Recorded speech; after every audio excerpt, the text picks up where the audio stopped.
Hello everyone, welcome to this video where I'm actually working on my project E46, my 320D. That is my daily driver, but at the same time it's also a semi little project. Now my driver's seat has got a real bad problem over here. Yeah, I don't know how it managed to get this bad, but it is definitely interesting when you accidentally sit on it and ooh, well, that's probably what they did in there. Probably patched it up like that for a little bit. It's got a big section missing basically, which is not very fun, especially when you're rushing into the car at one point when it's raining outside and you end up smacking your back against it and you got the metal bar going and then it really hurts. And then, you know what, I'm not going to go into it all right now, but yeah, it definitely isn't something fun. So what I ended up doing was I ended up picking up a pair of the front seats. Now this is the Alcantara and cloth seat that you get with some of the individual models. I actually really like this. It's really comfortable in the cold or in the heat. It's not like leather in that respect, but at the same time it's not like the normal cloth where it feels a little bit, you know, just a bit average. This actually still has a bit of that special feeling that you get when you sit on leather.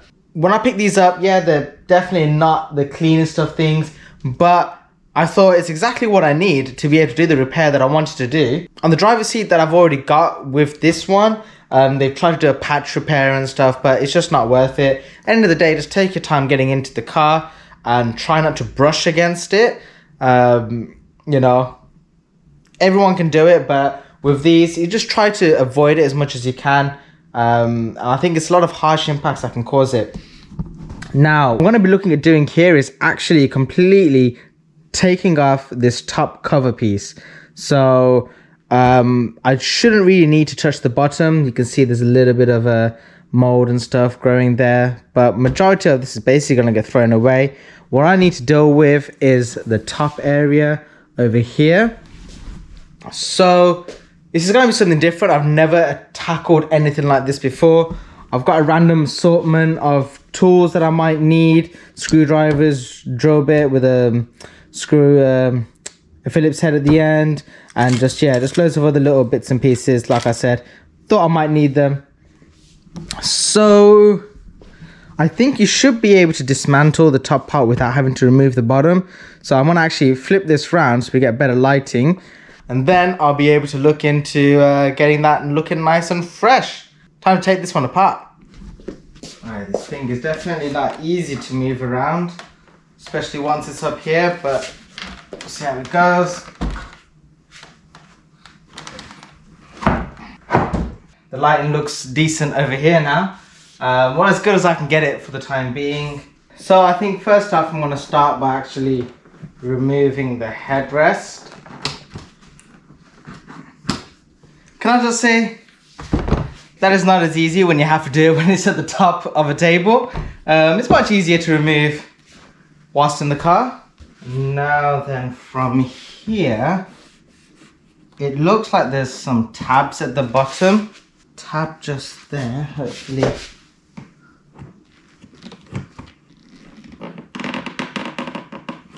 There we go.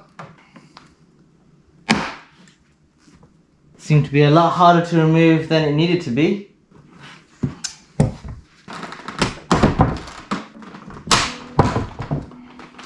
Right, because it's actually a manual chair, I've actually popped it up as high as it can go. It is definitely in there, that's for sure.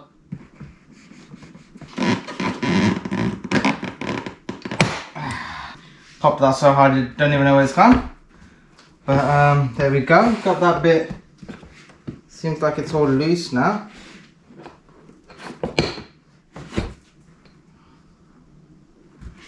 And then you gotta pull it downwards. So okay, so you got these two white bits here, you pop them out. So those two white bits, they clip into somewhere around here. So they clip into here. So you push those out and then you slide these down. So you can see you can't slide it upwards, otherwise it would hit the block bit there. You can slide it down, so that's how you remove that. I can definitely tell that I'm gonna have to remove these hooks over here.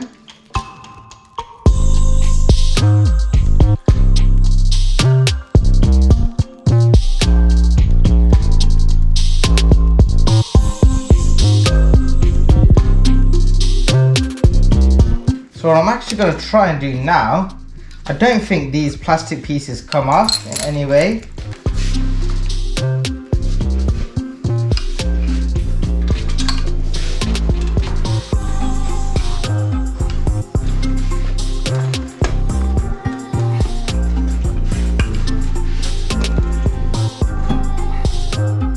Nice. Yes. Get up top over here. And then what I'm going to try and do is actually just move the fabric around these plastic pieces. Just gonna, like I said, gonna push these up over here, slide it back down. So I know the lighting isn't perfect right now in this view, but hopefully you can see what I'm trying to do. Just gonna wedge around the fabric around these plastic trim pieces.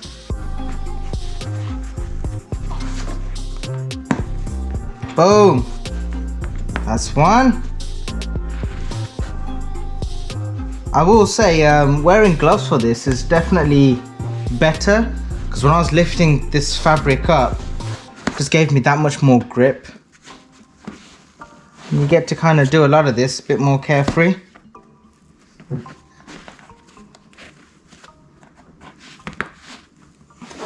Perfect. There we go. Yep. So that's gotten that loose now. If I lift this back up, that should now just slide. Oh my gosh. I can't believe I just did that. Okay, I'm impressed. That was way easier than I ever thought it would be.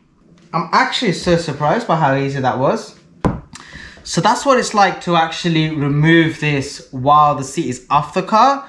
But what I'm actually going to be looking to do tomorrow, because it's night out right now, I'm going to actually do it while the seat is in the car. I'm going to remove it from the driver's seat and then put this one onto the driver's seat.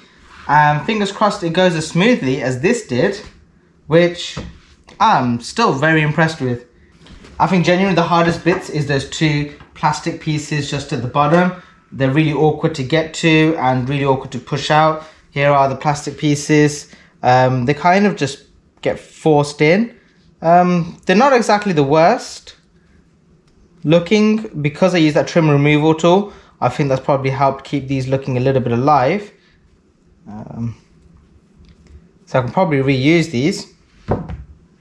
I'm just hoping that once I put this mechanism back in, that it's not going to be all damaged and stuff like that. But I have a feeling I didn't need to remove this plastic clip, and probably just needed to remove these two at the top and be able to kind of slide around this. But we're going to figure all that out tomorrow. So through the magic of editing, I'll see you all tomorrow now.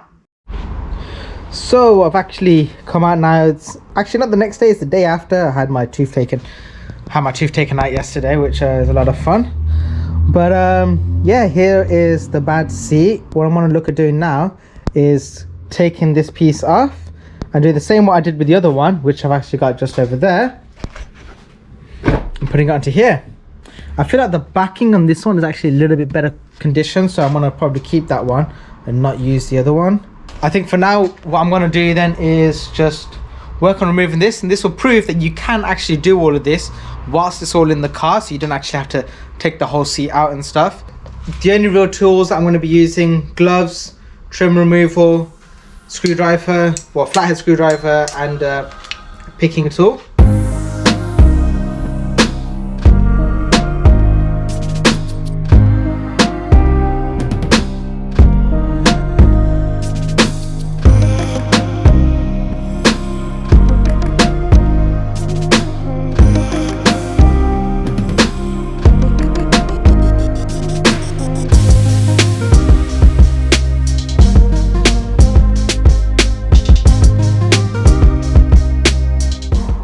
So I have no idea how there is so much of this just crumbling up like that.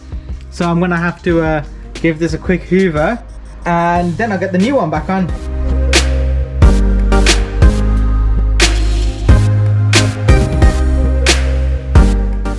Right, so getting this back on now, which means you kind of have to not worry so much about that part, just up from here onwards. Got to make sure this hooks in at the top.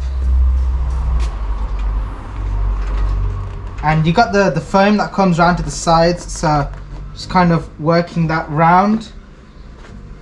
Once you kind of get the top in, I feel like the sides will be a bit easier to deal with.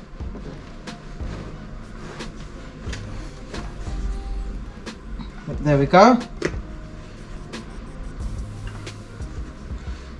Perfect. And then just bring the seat back up.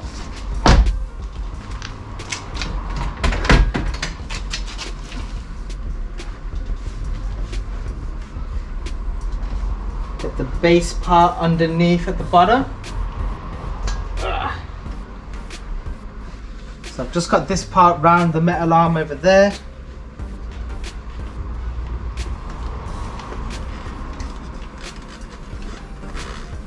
I get the foam round on the other side as well. I'll pull this bit through.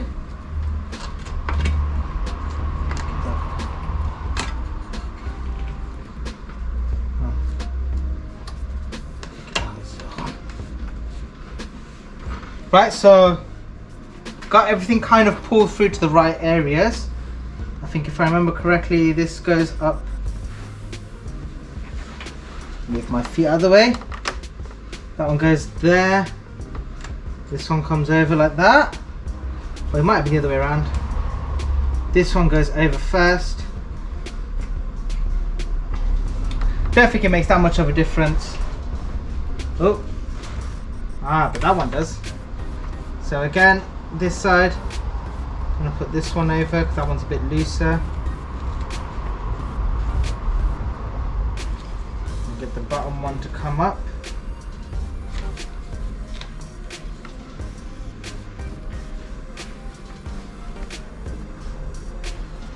And this kind of gets hooked around there once and then up over this. There we go. Same thing over here, I think, maybe.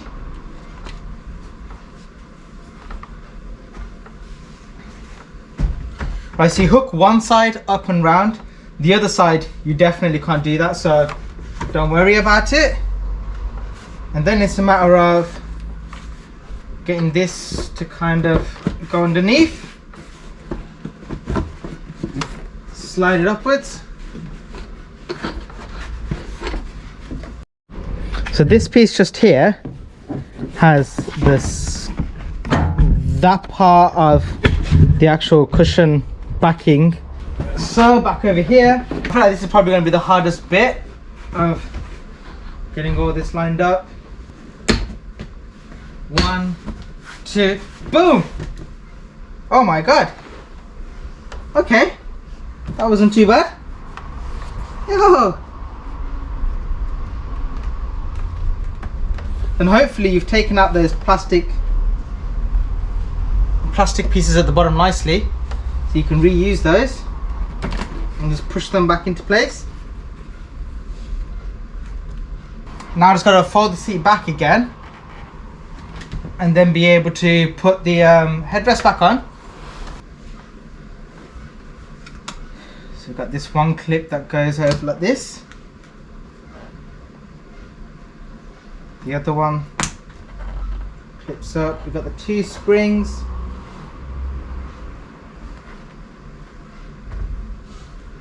We've got the 2 springs, one on each side. I'd get the springs in first.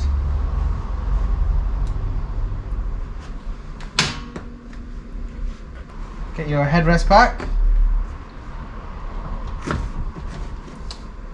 Voila, the seat has been changed, and let me show you all what it looks like now. That is perfect. That is exactly what I was hoping to achieve. That is one way of saving the interior on this car. So everyone, I know it's not an exact perfect fix in the respect of you use brand new items and stuff and you just basically completely re-stitch and those kind of bits and pieces, but this is a good way of actually saving the interior, because a lot of people I've seen online, they sell the front seats off as a pair because the front passenger seat is still fine but the driver's seat isn't. So this is a way of being able to utilize the passenger seat of a scrap car or such and being able to move that over to the driver's seat, and you can fix full interior. And I don't think anyone will be able to tell that that was actually previously a passenger seat. It looks, they're exactly the same fitment, everything, the measurements and those kind of things are all the same, so it's perfect. The interior on the car has now been restored to some respect. So yeah, if you did find this video helpful, please give it a thumbs up, and as well please consider subscribing to see more from me. There's a few more bits and pieces that I still got to get done with this 3 series. And yeah, leave a comment if you think I can do anything else any better, and I'll see you in the next video. Peace out, catch you later.